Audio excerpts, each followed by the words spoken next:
I freeze in the doorway of my parents' dining room, my hand still gripping the brass doorknob. The scene before me unfolds like a surreal painting. My sister Lindsay stands beside a lavish display of printed recipe pages, her name emblazoned across each header in elegant script. 3 local food bloggers hover around her like satellites, their cameras flashing, notepads poised. My mother Patricia beams at Lindsay's side in her pearl necklace and pressed linen blouse, while my father Robert stands nearby, chest puffed with pride. But those recipes, I recognize every single one of them. My heart pounds against my ribs as my eyes travel across familiar titles: blackberry sage crumble, Northwest seafood stew with saffron broth, hazelnut chicken with wild mushroom sauce, 7 years of late nights, hundreds of dollars spent on ingredients I could barely afford, burns, cuts, and calluses earned through countless hours of testing and refining. Oh good, you made it. Mom spots me and waves me in with the practiced enthusiasm she reserves for public appearances. Come see what we've put together for Lindsay's big cookbook announcement. My feet move forward without my permission. The room suddenly feels too warm, too small. Dad gestures proudly toward the display. 7 years of family recipes, finally getting published. Lindsay's cookbook will put our family name on the culinary map. The bloggers turn to look at me, their expressions curious but polite. One of them, an older woman with salt and pepper hair tucked into a loose bun, studies me with particular interest. Lindsay clears her throat and continues what sounds like a rehearsed speech. Cooking has always been my passion. These recipes represent my journey from amateur home cook to developing my own unique culinary voice. Each dish tells a story. Those are my recipes, I say. The words come out quiet but firm. Every single one of them. The room falls silent. 5 pairs of eyes turn to stare at me. In that moment, memories flash through my mind like a fevered slideshow.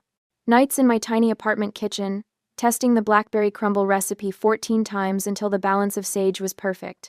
The shared family cloud drive where Mom insisted I store my recipe files for safekeeping. Lindsay's sudden interest last year in helping organize my digital recipe collection. I remember standing proudly at a local cooking competition last spring, holding a blue ribbon for my hazelnut chicken, only to hear Mom say to another contestant's mother, "Lindsay guided her. Lindsay's the one with real talent." I recall how family gatherings gradually stopped, including questions about my cookbook progress, how they changed the subject whenever I mentioned submission deadlines or editor feedback.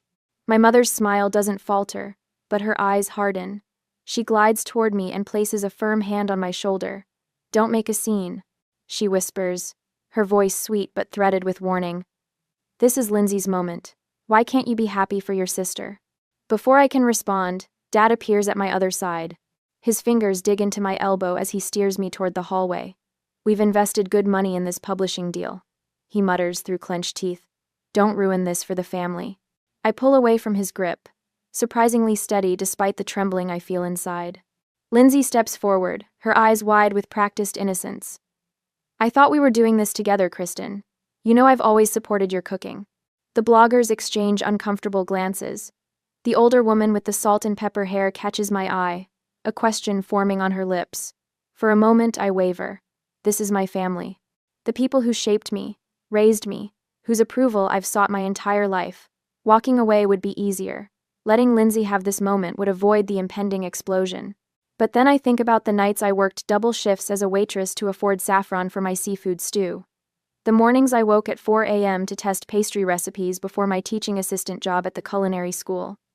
The journal entries documenting each evolution of recipes that came from my heart, my hands, my history. I straighten my spine. I need to show you all something. I walk out to my car, aware of the tension building behind me like an approaching storm. When I return with my laptop, the family's posture has changed. Mom busies herself offering coffee to the bloggers, her movements jerky and precise. Dad stands by the window, arms crossed over his chest. Lindsay perches on the edge of a dining chair, fingers twisting the pearls at her neck, a nervous habit she's had since childhood. I notice the contrast between us as I set my laptop on the table.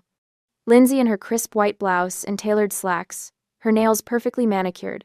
Me in practical jeans and a simple button-down, my hands bearing the small scars and calluses of someone who actually cooks. I open my email and locate what I'm looking for. My hands remain steady, though my heart races. 7 years of work, my history, my future. I turn the screen around so everyone can see. My cookbook releases in 10 days.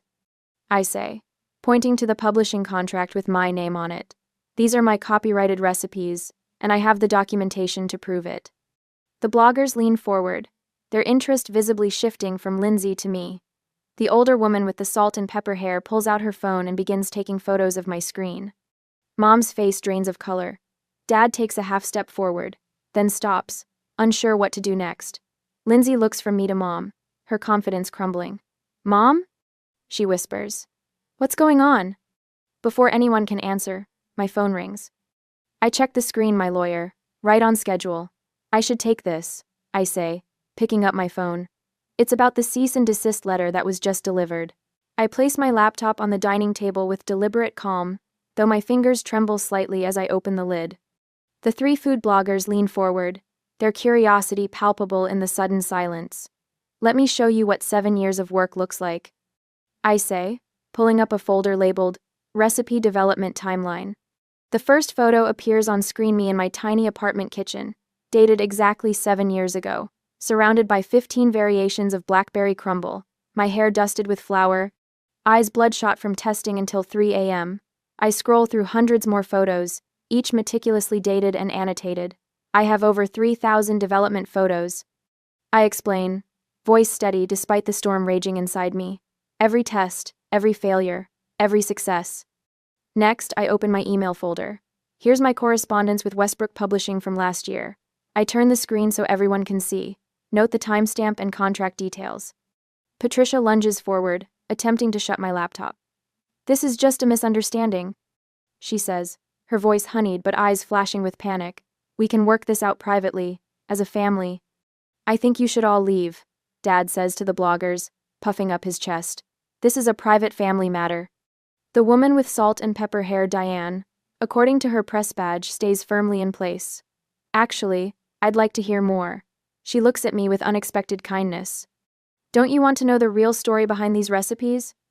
I nod, grateful for the ally, and continue opening files. My fingers fly over the keyboard as I pull up my copyright filings from last year, video diary entries of my cooking process, and finally, the financial spreadsheet that tracks every dollar I've spent developing these recipes. I worked double shifts at Franklin's Bistro for 3 years to afford ingredients. I say, pointing to the meticulous records. Saffron for the seafood stew alone cost 2 weeks' wages. I lived on ramen to afford vanilla beans from Madagascar. I click on another file, Lindsay's credit card statements, which Mom and Dad always paid. Meanwhile, Lindsay's recipe development consisted of shopping sprees at Williams-Sonoma and Instagram photo shoots with food she didn't cook. Lindsay's face crumples. I can't do this anymore, Mom, she sobs, mascara streaking down her cheeks. We shouldn't have taken her recipes.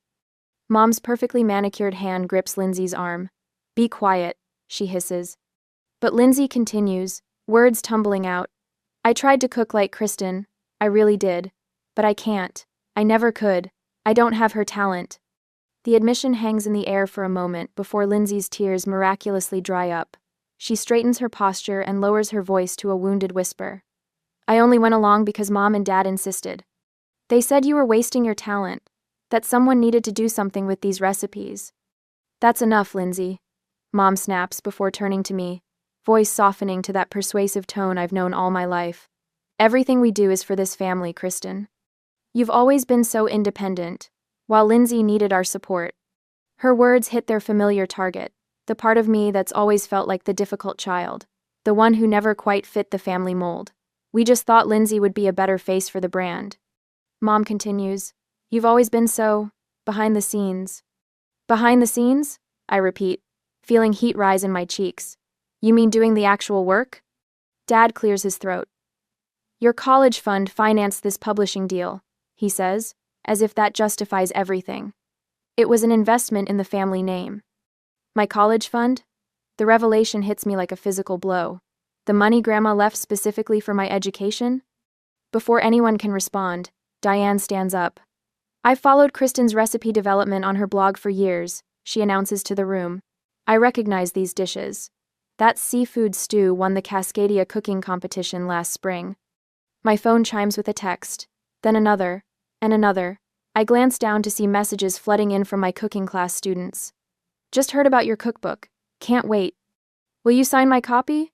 So proud of you. Your wild mushroom sauce changed my life. The support feels like a lifeline thrown into churning waters.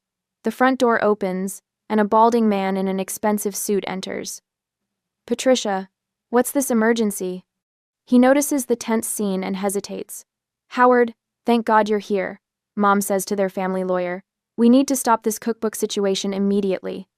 Howard glances at my laptop screen, then at the contract displayed there. His expression shifts. Patricia, you didn't mention Kristen already has a publishing deal. With Westbrook, no less. He adjusts his glasses nervously. That's problematic for what you've arranged with Lindsay. Mom's face hardens. You'll regret choosing this path over your family, she says to me, voice low. No one will want your cookbook when they hear how you've treated your sister. Dad steps closer, lowering his voice. There could be legal complications if you don't back down, Kristen. Think about what you're doing. Lindsay's tears return on cue. This will ruin my reputation in the community, she wails. Everyone thinks I'm publishing a cookbook. As if summoned by her words, Mom's phone rings. She answers, her face growing paler by the second. Yes, Mr. Branson, I understand. No, we weren't aware. Yes, a cease and desist letter. She hangs up, glaring at me. The Vanity Press is threatening to sue us for breach of contract. The Revan Press the setting the cat of where. The bloggers exchange glances, then pull out their phones, capturing images of my evidence. The youngest one mouths, "Thank you," when our eyes meet. With sudden clarity, I open my cloud drive settings and begin revoking access. One by one, I remove their names, Mom, Dad, Lindsay watching, as their permission to my life's work disappears with simple clicks. From now on, none of my recipes leave my hands without a contract. I announce, voice steadier than I feel. The weight of what I'm doing settles over me. This isn't just about recipes anymore. It's about years of dismissal, of being valued only for what I could provide, never for who I am. I close my laptop and stand, shoulders straight, despite the tears threatening to spill. The family that raised me watches with expressions ranging from fury to shock to calculation. I'm done being invisible, I whisper, more to myself than to them, and walk toward the door. Behind me, I hear the distinctive sound of cameras clicking, documenting the moment when everything changed. 2 days later, the phone rings for the third time this morning. I let it go to voicemail, just like the previous 7 calls from various family friends. My kitchen counter is covered with printed recipes, each one bearing my handwritten notes in the margins. Steam rises from a pot of Northwest seafood stew, the saffron broth filling my tiny apartment with its distinctive aroma. The voicemail notification chimes. I tap the speaker button, while whisking cream into a reduction sauce. Kristen, it's Aunt Carol. Your mother called me yesterday, quite upset. She says you're having some kind of breakdown over Lindsay's cookbook. Honey, family recipes belong to everyone. Call me back so we can talk some sense into you. I stab the delete button with more force than necessary. My aunt hasn't cooked anything more complicated than a casserole in 30 years. She wouldn't know my blackberry sage crumble from a box mix. My phone pings with a notification. Lindsay has posted on Instagram again. So grateful for all the family culinary traditions that shaped these recipes. Can't wait to share our collective passion with the world. The photo shows her manicured hands sprinkling herbs onto my hazelnut chicken. 18 likes already, including comments from Mom's Bridge Club ladies praising Lindsay's creativity. The wooden spoon snaps in my grip. I toss the broken pieces into the trash and grab another. Dad called my publisher yesterday. Margaret phoned immediately afterward, her voice tight with concern. Your father claimed you've been emotionally unstable since your grandmother died. Said we should delay publication until you've had proper treatment. Her derisive snort told me exactly what she thought of that suggestion. The stew bubbles, ready for tasting. I lift a spoonful to my lips. The flavors transport me instantly to the Oregon coast, to weekends spent gathering fresh mussels with my grandmother, her patient instructions on how to balance seafood with spices. What does this dish say to you, Kristen? She'd ask, watching me taste. This stew says me, not my family name. Not some manufactured Asher culinary legacy. It speaks of 14 attempts to perfect the saffron ratio. It remembers the December night I sold my grandmother's silver bracelet to afford fresh scallops when my waitressing tips fell short.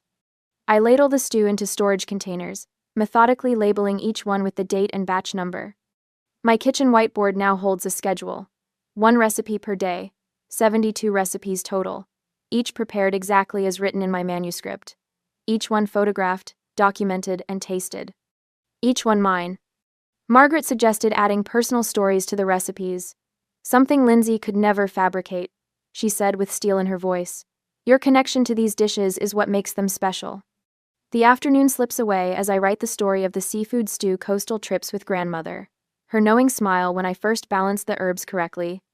The restaurant chef who offered me a job after tasting my version. A knock at the door interrupts my typing. 3 sharp raps, hesitant. Not Mom's imperious rhythm or Dad's authoritative pounding. I open the door to find Lindsay standing in the hallway, her perfect blonde hair pulled back in a messy ponytail. Her eyes are red-rimmed. She's wearing jeans and a plain sweater, not her usual carefully curated outfit. Can I come in? She asks, her voice small. I step aside without speaking. She enters, her gaze darting around my kitchen like she's never seen it before. Perhaps she hasn't, not really. The hanging copper pots, the knife rack with my carefully maintained collection, the industrial mixer I bought secondhand from a bakery that closed. Lindsay's fingers trail over my recipe notebook. It smells amazing in here. I'm testing recipes. My recipes. She flinches at the emphasis but doesn't contradict me. Progress, I suppose. Mom's been making phone calls, she says, settling onto a bar stool at my counter. She's telling everyone you're having some kind of jealous breakdown. I noticed. I check the timer on my phone and pull a tray of roasted hazelnuts from the oven. The rich aroma fills the kitchen as I shake the tray, letting the nuts cool. Dad tried to call your publisher. Lindsay watches me work, her eyes following my movements. I know that too. I begin chopping the hazelnuts, the knife moving in a steady rhythm. Lindsay's shoulders slump. They're in full damage control mode. The Vanity Press publisher is threatening to sue for breach of contract. Let them. The knife comes down with more force than necessary. Their contract was with you, not me. I never even wanted this, Lindsay whispers. Her fingers pleat the edge of my kitchen towel, folding and unfolding the fabric. I've always known I couldn't cook like you. Mom said you'd never do anything with your talent anyway. The knife pauses mid-chop. That wasn't your decision to make. Or hers. Lindsay's eyes fill with tears. I can't even make half these recipes. I just know how to make them look pretty for photos. The confession hangs between us, an unexpected moment of truth in years of competition and pretense. Before I can respond, there's another knock at the door. This one is firm and purposeful. Margaret enters with a stack of proofs under her arm, her silver hair swept up in a practical bun. She stops short at the sight of Lindsay, her eyebrows rising toward her hairline. Am I interrupting? She asks, her tone making it clear she doesn't particularly care if she .island. We were just talking. I say, taking the proofs from her. Lindsay, this is Margaret, my editor. Lindsay stands, suddenly awkward. I should go. Stay, I say, surprising myself. You should hear this. Margaret spreads the proofs across my counter, carefully avoiding the cooling hazelnuts. We've added 16 pages for your personal stories. The design team loves the concept, each recipe with its true origin story. She taps a sample page where my handwritten notes appear alongside the printed recipe. Your voice comes through so clearly here. Authentic. Unmistakable. Lindsay stares at the proofs, her expression unreadable. My phone buzzes with a text from Chef Thomas. Reserve the restaurant for your book launch. Next Tuesday, 7 p.m. Invited every food critic in Portland. Time to show them what real cooking looks like. Margaret notices my smile. Good news? Chef Thomas is hosting my book launch at his restaurant. Lindsay's head snaps up. Thomas Keller? From Laurel? He's been my mentor at the cooking school for 3 years, I say. Margaret taps another page. The food blogger Diane? Her preliminary piece about you has already gone viral in culinary circles. People are talking about the cookbook everyone will be using versus the cookbook nobody needed. Lindsay flinches. My phone rings again. I check the screen, a Portland number I don't recognize. Kristen Asher? This is Ellen Michaels from Northwest Cuisine magazine. We'd like to feature you and your cookbook in next month's issue. Your approach to regional ingredients has our editorial team very excited. I schedule the interview as Lindsay watches, her expression shifting from shock to something more complex. When I hang up, she says. The Vanity publisher backed out this morning. Said something about copyright infringement and not wanting the liability. She takes a deep breath. I never wanted to be the cooking sister anyway. Mom decided that's who I was supposed to be after you started winning those competitions in high school. For the first time, I really look at my sister not as my competitor or betrayer, but as another person caught in our mother's web of expectations. What did you want to be? I ask. She blinks, startled by the question. A photographer, actually. I love food styling and presentation.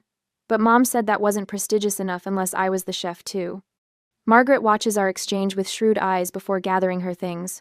I'll leave you two to talk. Kristen, we need your author bio by tomorrow. After she leaves, I return to chopping hazelnuts. The rhythm helps me think. I'm rewriting my author bio, I say finally. No mention of family culinary traditions or the Asher name. Just my journey. Lindsay nods, looking both relieved and lost. That makes sense.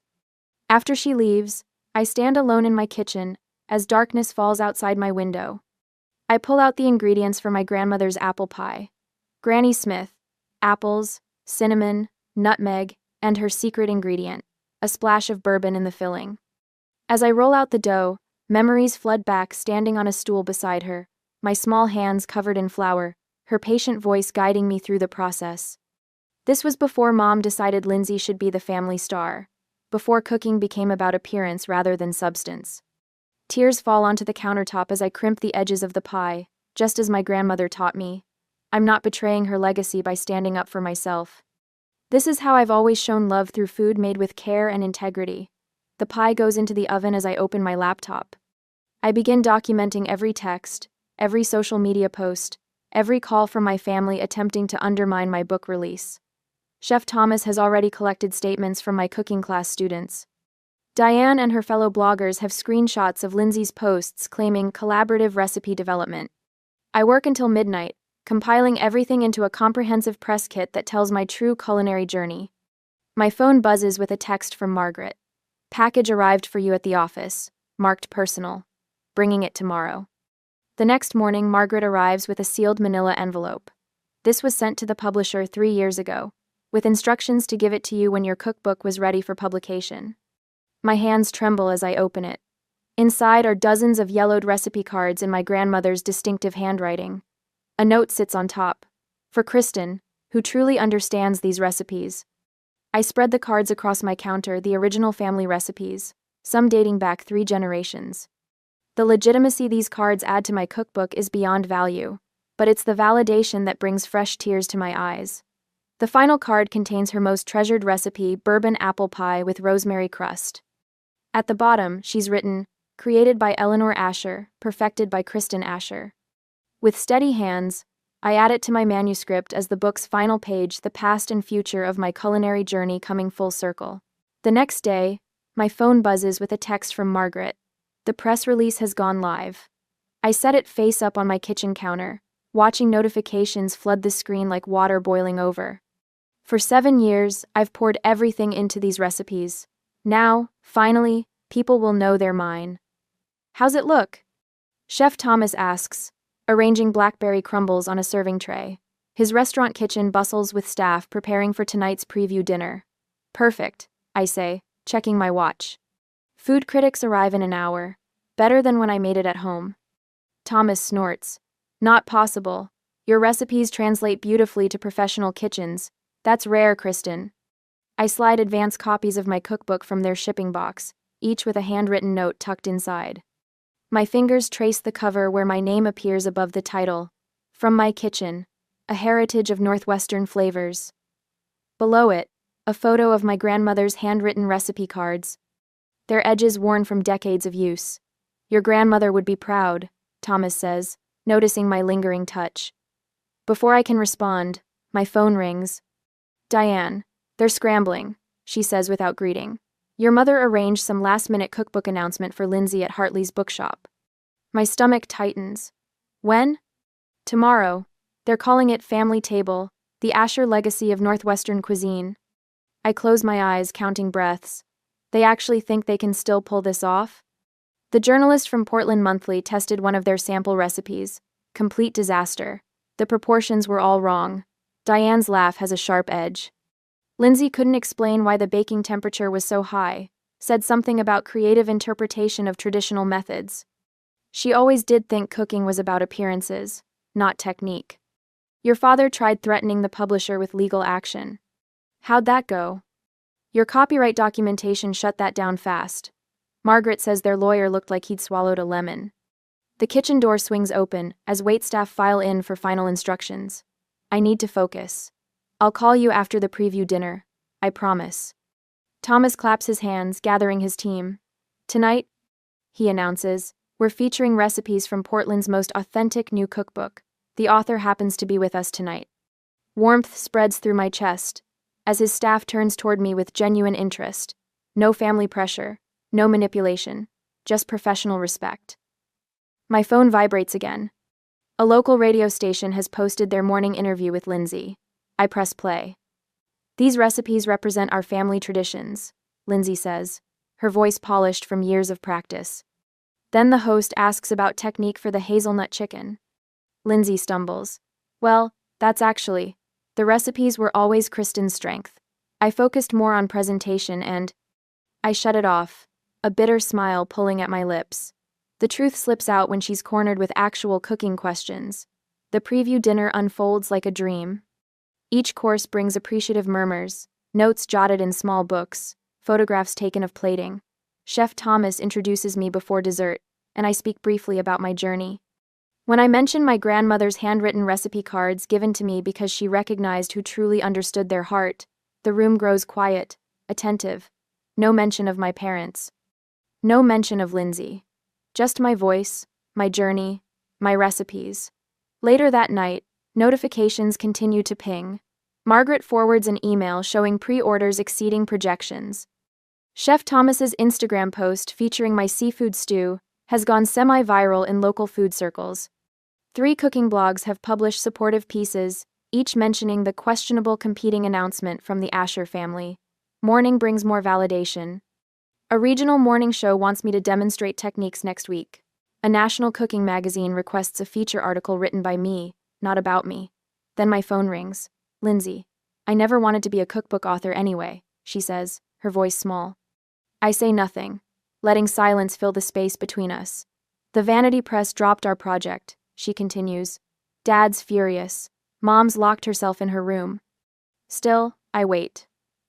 We need to discuss how to move forward, Lindsay says, carefully choosing words that sound like our mother's. No, you need to decide if you're ready to tell the truth, I reply, my voice steadier than I expected. My cookbook launches next week.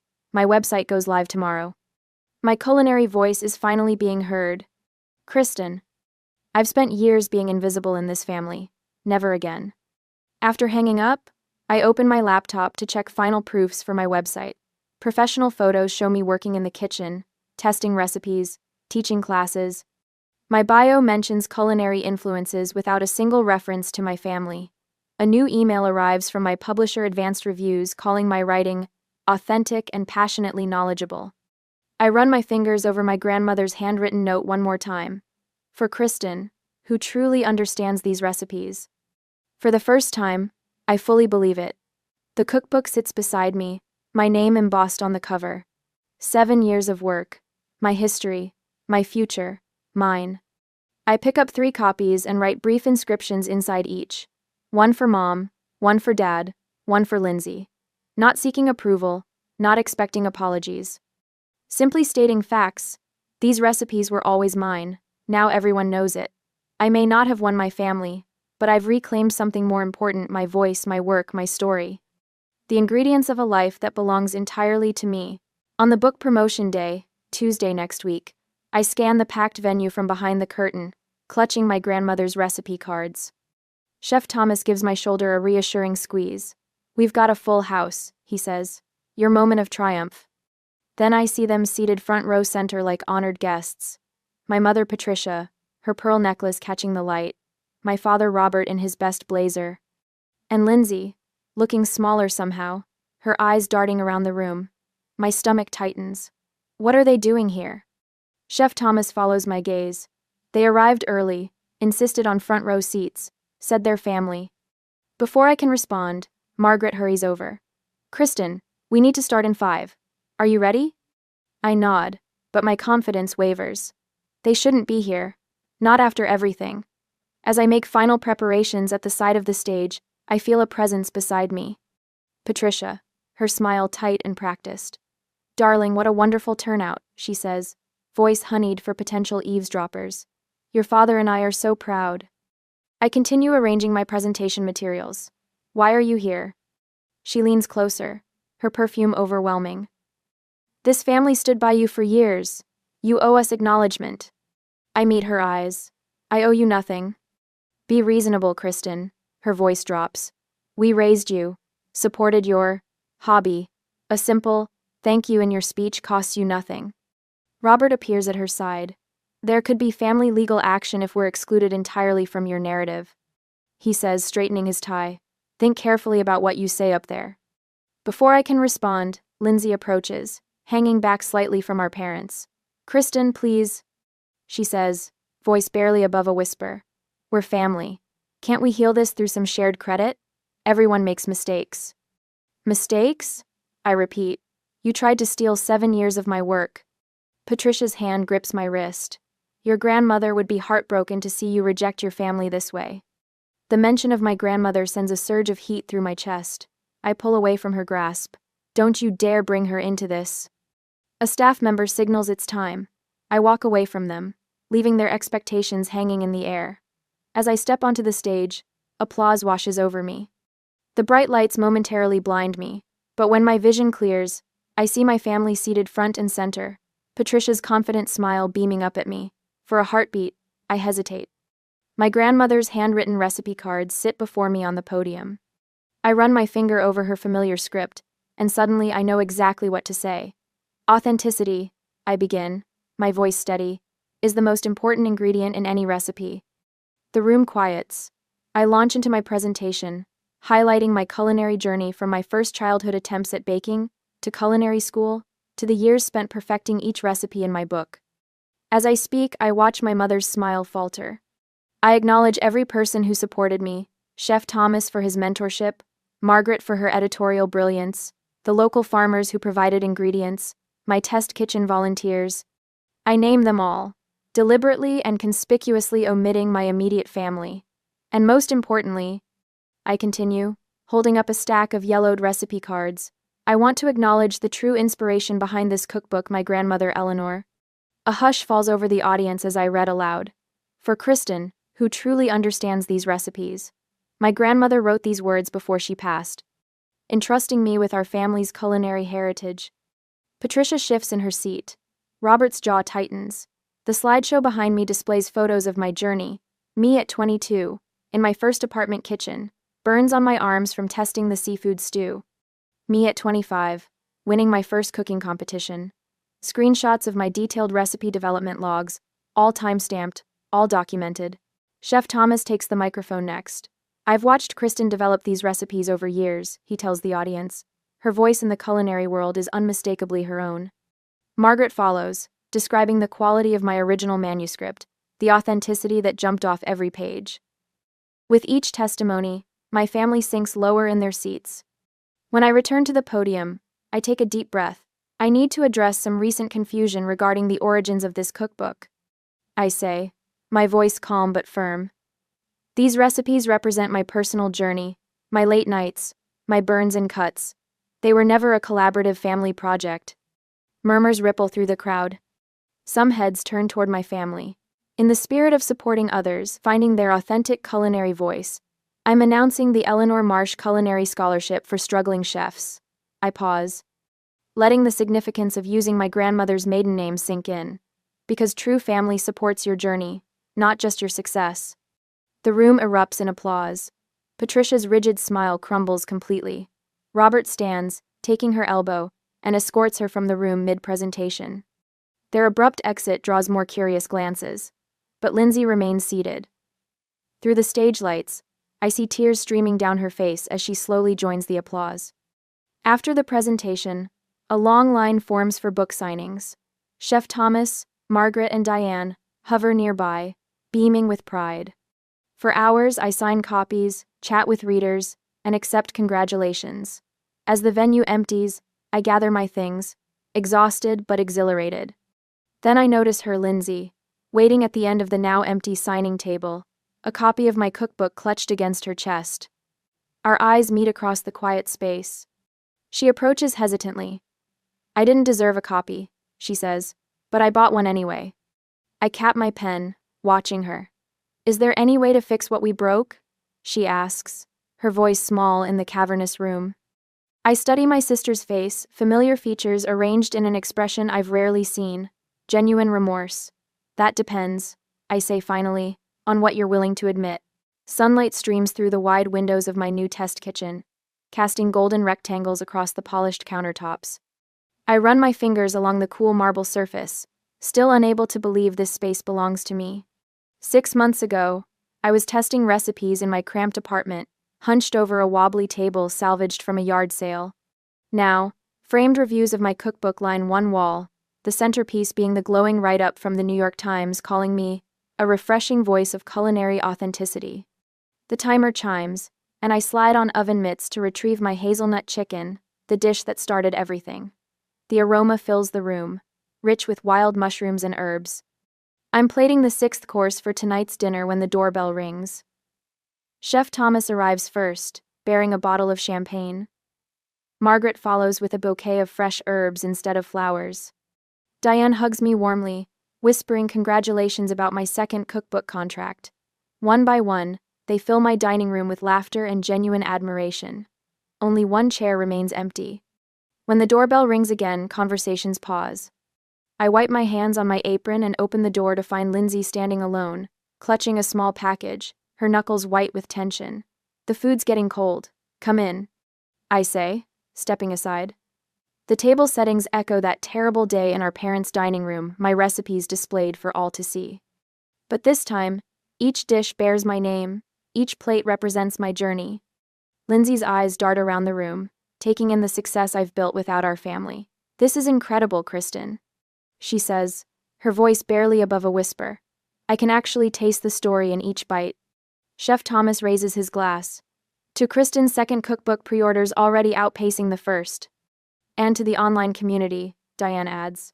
10,000 home cooks now following your techniques." Lindsay shifts in her seat. "I've been seeing someone," she says during a lull. "A therapist. She's helping me understand how Mom and Dad shaped us both." Her fingers trace the edge of her plate. "I spent so long trying to be what they wanted that I never figured out what I actually enjoy." I nod, remembering my own journey. It took losing their approval for me to realize I never really had it. Not for being myself, anyway.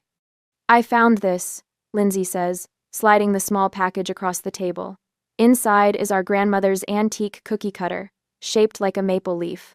This always belonged with you. I took it when Mom said we needed to build my culinary credibility." I hold the cookie cutter, feeling its familiar weight. "What will you do now?"